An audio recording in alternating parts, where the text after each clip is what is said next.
In this video, I'll be showing you how you can blur the background of any photo in Adobe Photoshop. Let's get into it.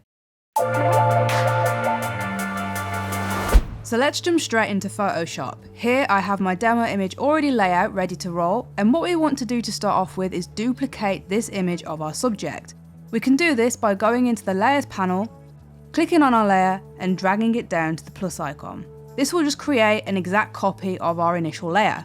Next, with the top layer selected, we want to go up to Select and go down to Subject. Photoshop is going to work some magic and it's going to give us that dotted line around our subject. Next, what we want to do is go down to the Mask option and click Add Layer Mask. What this is going to do is remove the background from that initial image so that we just have the cutout subject. This doesn't have to be perfect because we're going to be blurring the background anyway. Next, on our second layer, what we want to do is go up to Filter, go down to Blur, and choose Gaussian Blur. You can experiment with the other blurs, but I find I get a better result with this blur. Next, what we want to do is increase the radius of this effect.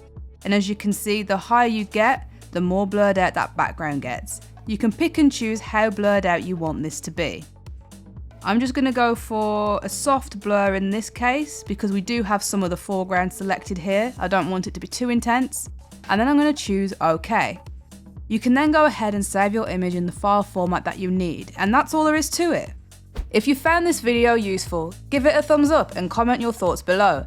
And for more Creative Fix tutorials, hit that subscribe button and I'll see you in the next one.